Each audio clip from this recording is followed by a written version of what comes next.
Complete all of the channels. What's up, YouTube? Thank you for joining. Welcome, and we're going to start in just like 2 minutes, so probably fast forward a little bit. See if you find the beginning point there. Okay. Yeah, today I'm going to talk about single stack pass and maybe the Helson pass. Maybe I'll do both.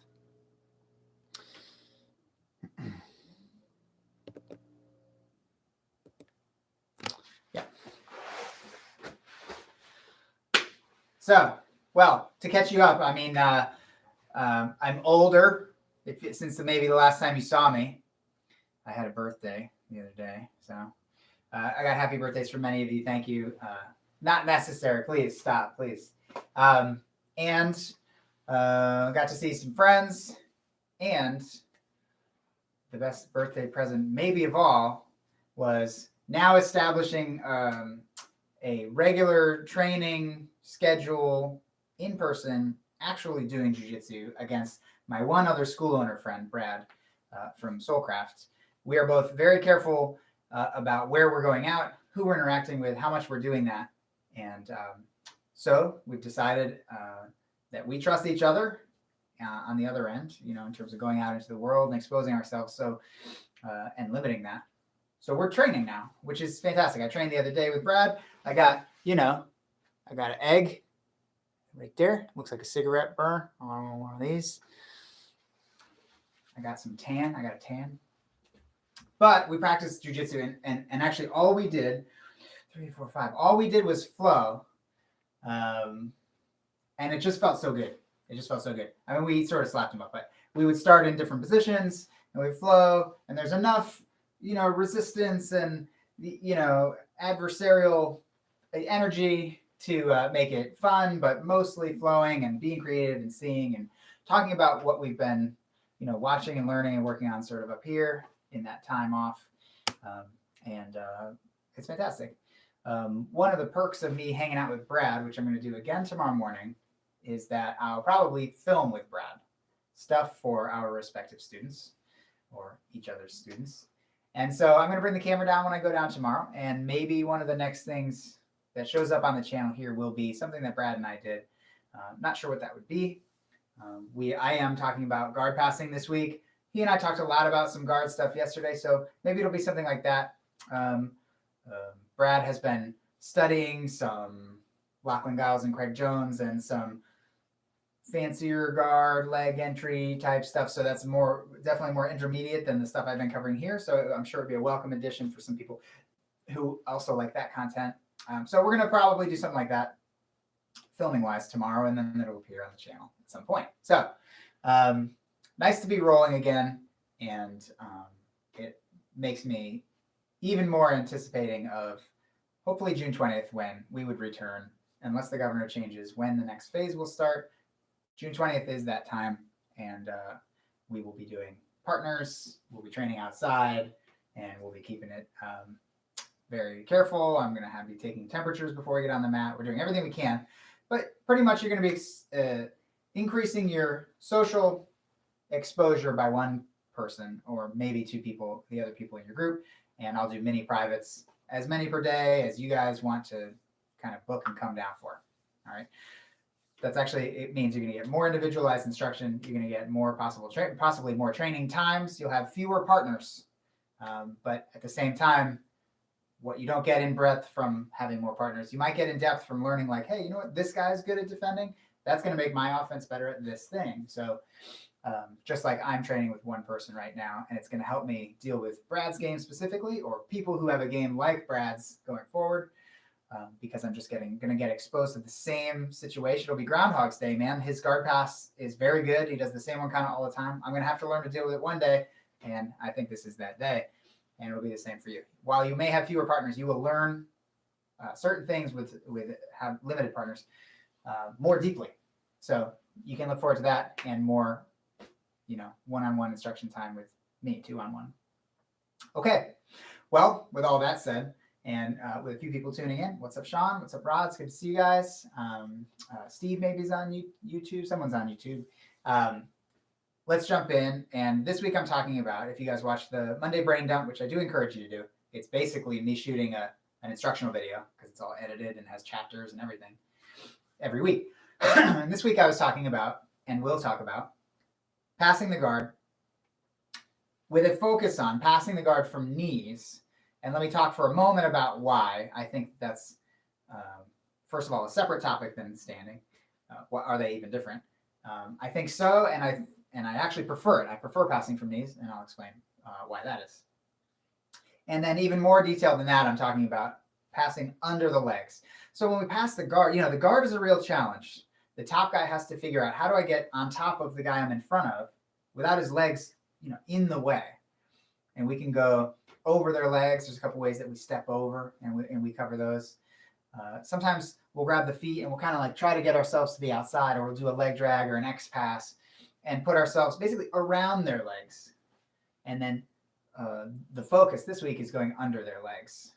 Not just under their legs, like what happens when you go under someone's legs is, you don't burrow under and come around. You come under and then you smash them into submission. Maybe not submission, but into giving you the pass. And it's the most gratifying kind of pass, the most effective. And you'll see that the highest level guys, when they roll with other high level guys, this is the pass that they have to be doing. They have to be taking away variables by taking away space. Okay. And that to me is the real advantage of passing from knees, is that we're closer. So if somebody's in front of me here, and I stand up, by all means, this is a way to pass. But if instead I can sort of encircle their hips, like we do with a single under pass or a double under pass, we're going to do the single under today. If I can control their hips, boom, right from here, and now they can't squirrel out, their hips can't go side to side, the legs can't flail because I'm too close. And then I can add weight and crush and smash and then come around and their legs just, sort of squeeze by. That's what we want in passes like these. So let's take a look at the single stack pass. Single stack pass is actually the first pass that my people from my era learned. It's now known as like sort of the Gracie pass or the old school pass or something like that. But single leg stack pass, there's nothing that different about it than anything else. It works for the reasons that it works, and I'll explain those to you. Okay. I'm going to need to control, I'm going to need not to have my posture broken, and I'm in a separate troubleshooting thing, and I think I'm going to do that stuff this Thursday. I'll talk about, but what if they're breaking me down? But let's say I got posture. I was able to posture up. Okay. So posture, first of all, is supported by kickstands. That means, sadly, in jiu-jitsu, I can't just sit up without resistance. I'm going to need to have some kind of kickstands, and that's what these hands are for. Don't put them up here because I'm at a greater risk of getting, armbarred. But we have our tripods on the person. That's what we're going to do here. So my hands are going to go on the person. I'm going to open my left knee and then center my right knee. So right now my knees are just about on either side of their hips which are on the ground kind of in front of me. Okay. I'm going to open one up, my left one, and center my right one. When I say center, and I'm always going to just say center, but there is a qualification to it. I don't want to put it in the middle of the spine. If their hips are here and I open and actually center my knee all the way to the middle, it's possible for them to use their legs to off-base me this way. So I don't go quite all the way to the center. Just to be exact, if these are their hips and this is sort of their butt, when I open, I center my knee on one of two butt bones. You'll feel, you have two butt bones and you'll feel it on them. Don't put it between the two butt bones, like dead center spine, but you want to put it on one of the butt bones. So when I say center, here are the two butt bones. I'm actually going to open and center my knee on one of the bones, not between them. It's like a 1 inch difference that makes all the difference for my balance. Okay, so hands are going to be on the abdomen, open, center, right? And now I'm going to swipe my toe out. If you listen, you can hear it, swipe. And then over my big toe with that hinge on the floor, I'm going to turn sideways and create space. This will be the last time during this move that I create space. And I need a little bit of space just to create the opening to get under their legs. But from there, everything's going to be taking space away. Hands on the abdomen, open, center. Now swipe and wipe. Swipe your toe out and then wipe your knee to the ceiling. Okay. And now I'm upright. I'm a little bit sideways. And if a person rocks me side to side, I actually have base in the top of my foot and in this foot. So it's going to be hard to push and pull me or knock me sideways. This is actually a pretty decent place to be. But again, I don't want to create space and just let them wiggle away and have this be, you know, an entrance to an open guard big mess. I only want to go out as long as I need to get my arm under their legs. That's the next piece.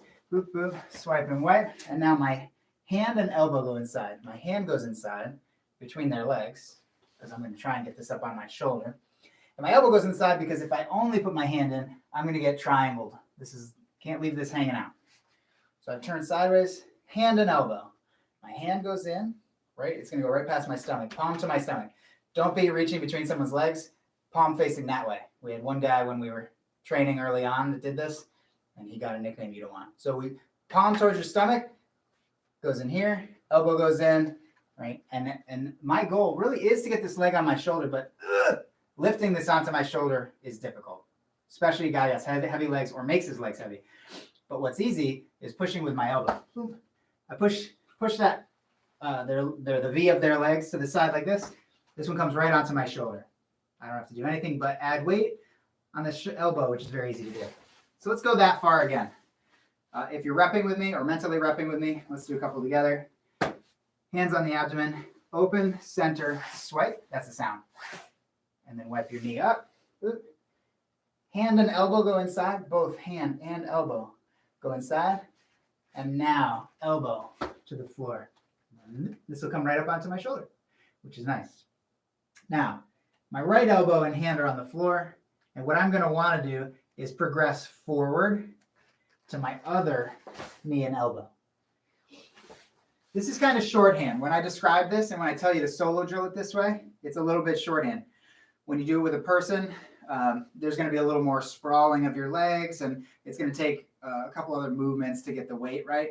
But I think that this is a very good way to solo drill this move. So I'm going to continue to do it this way, which is hands on the abdomen, open center swipe, and wipe. Hand and elbow, pin with your elbow. So now I'm on my right and left knee. Right elbow and knee.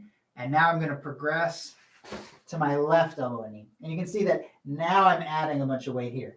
Like I said, it's possible that when you're actually doing this, that you need to get more sprawling going on with your hips. But I think that this pin and progress is a good way to practice. Open, center, swipe, and one. Hand and elbow, pin. Now imagine that this leg comes up onto your shoulder, and you can grab the lapel here.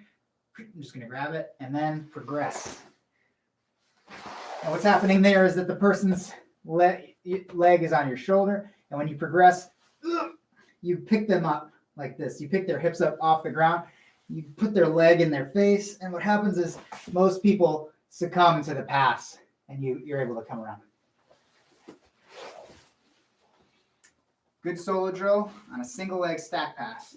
Hands on the abdomen, open, center, swipe, and wipe. That's turning sideways. I'm creating space, but now I want to start taking it away. Don't just let them leave.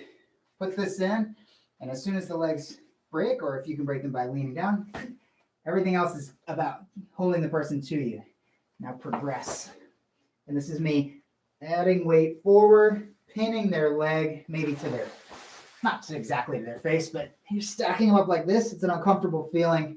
And then when you sort of sprawl your hips and add chest weight, they squish and you're inside now.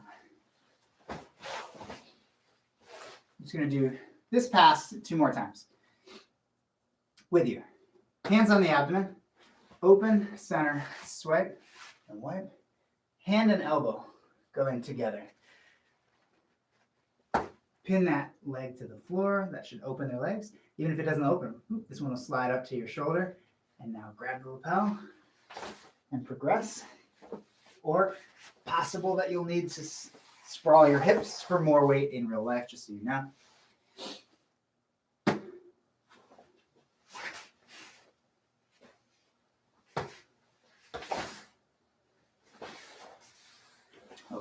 And that's a single leg stack pass. It's a really good way to solo drill that. So be doing that. Jay Watson, nice to see you. Okay.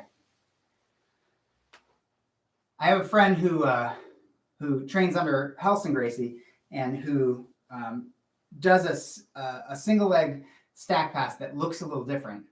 And so that's the other single leg stack pass that I'm going to show you today. I'm just going to show you these two. I'll definitely answer any questions that you have.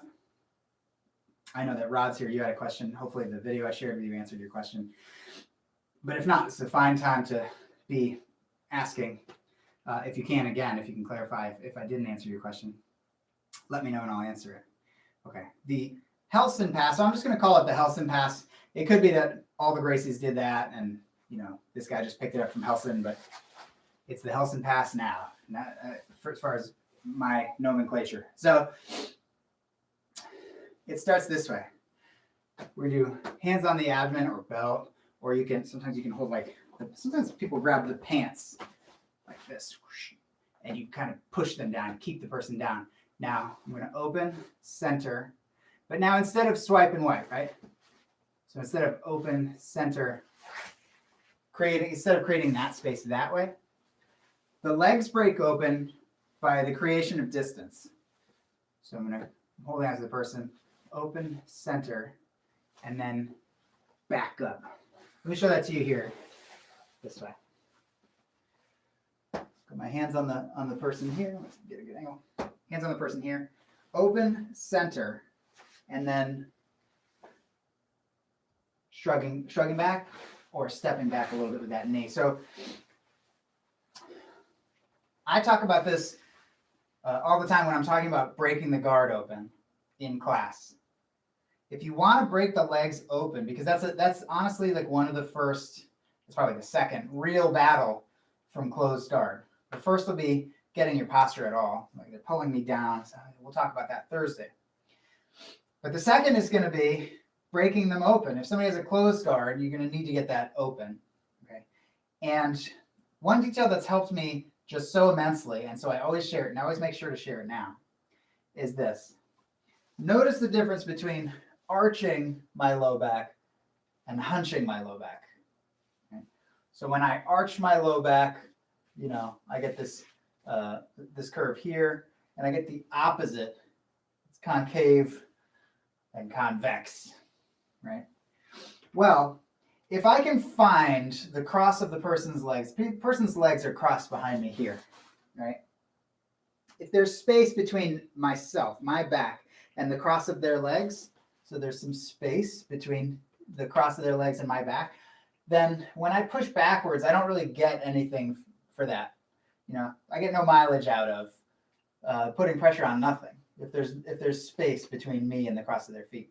But if I can bring my back by backing up against the cross of their feet, now when I hunch my back or not, I can actually impact how much pressure is on their ankles. That's what I really need to do. So for breaking the legs open this way for a pass like the Helson pass, but I do this with other passes too. In fact, this is the guard break that I use for the double under that I like. Put my hands on the abdomen, arch my low back, and then back up with an arched back until I'm against the cross of their feet. So I'm against this right here. So my back is arched and I back up, okay? And then now open, center, and when I hunch back, I get, 6 to 8 inches more distance. And you can do this so I use this against people who are taller than me or with long legs.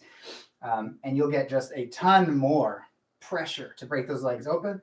Or if they never break open, if I'm with somebody just very tall, very long legs, and this doesn't work, well, I still have plenty of space to reach inside, and that works for this pass and it works for the double under. So I think it's fine for these. Hands on the abdomen, arch your back, put your arched back against the inside of their ankles. Now center and arch backwards.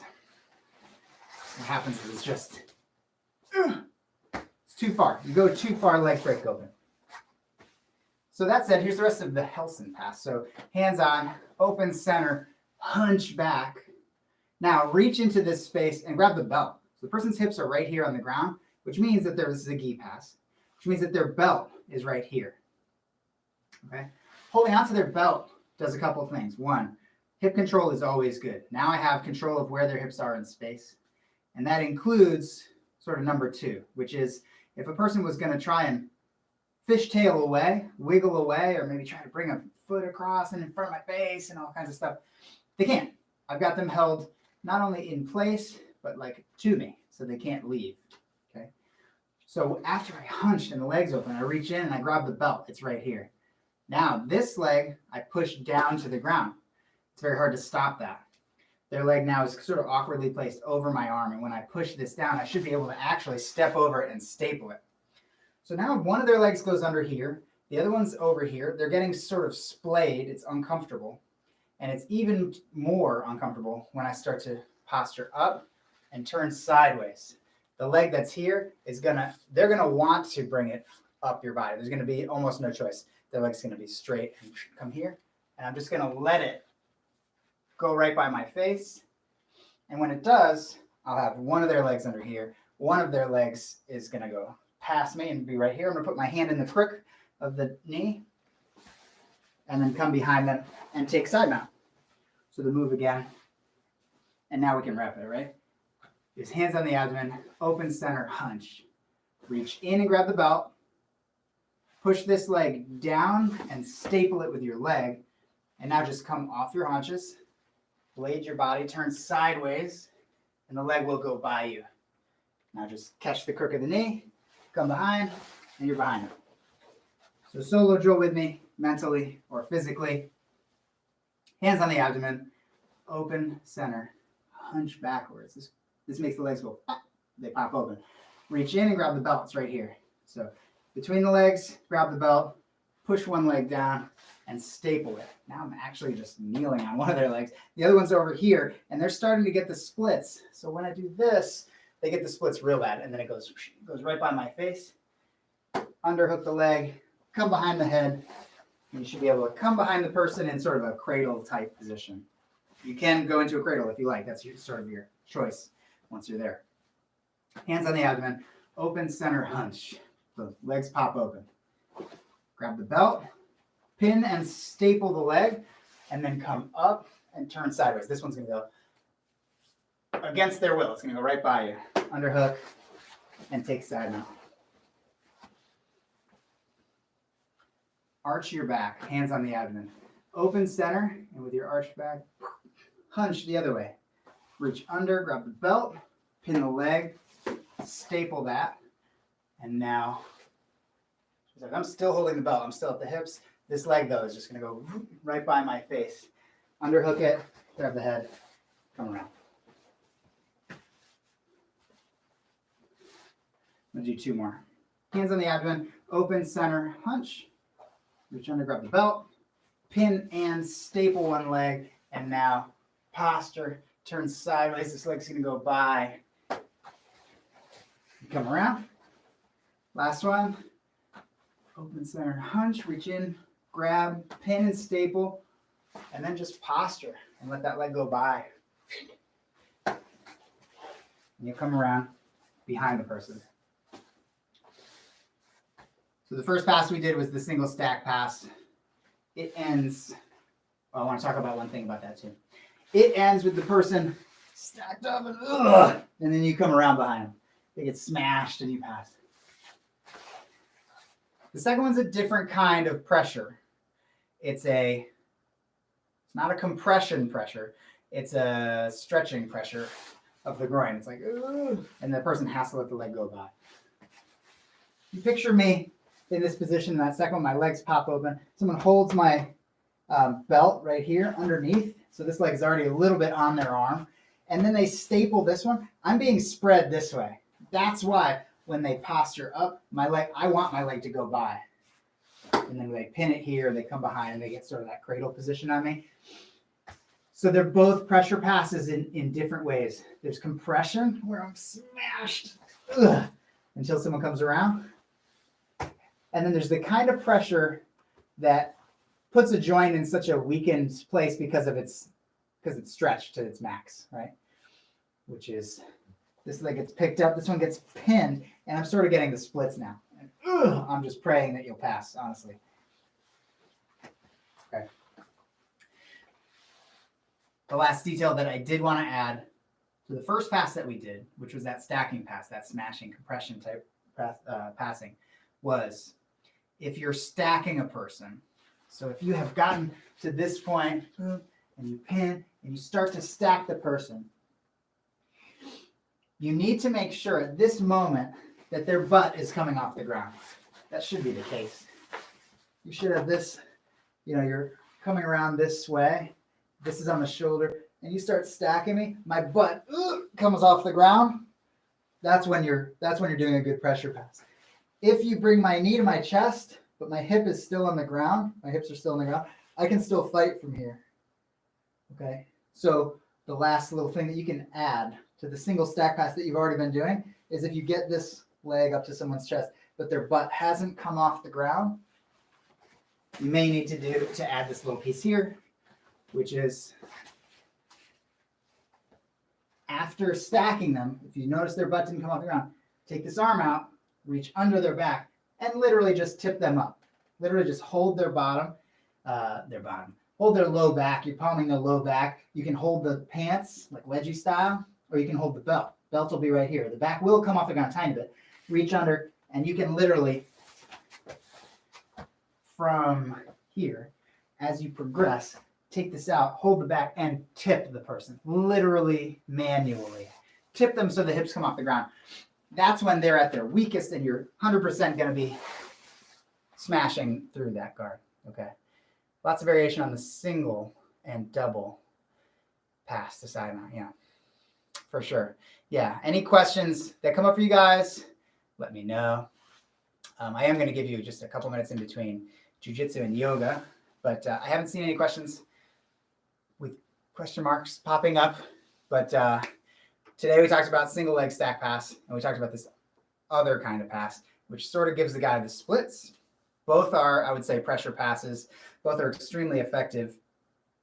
And both involve never getting up from kneeling and going under the leg. Even though we stepped over the leg for the Helson pass, it was just to get that spread. We really went around the side where we were underneath the leg. And we let it go by. That's going under the legs. Going under the legs from kneeling is sort of the topic of this week.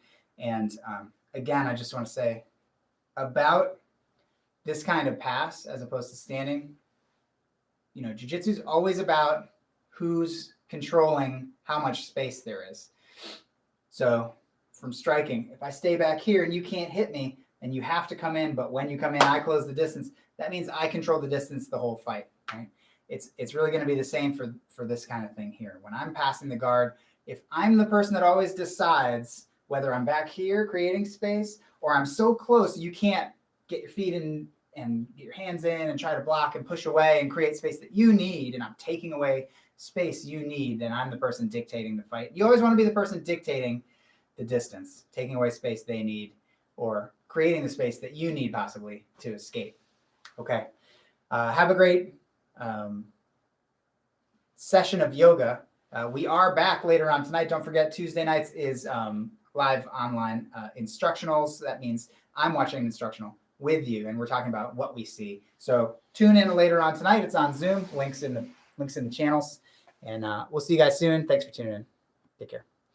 Later, YouTube.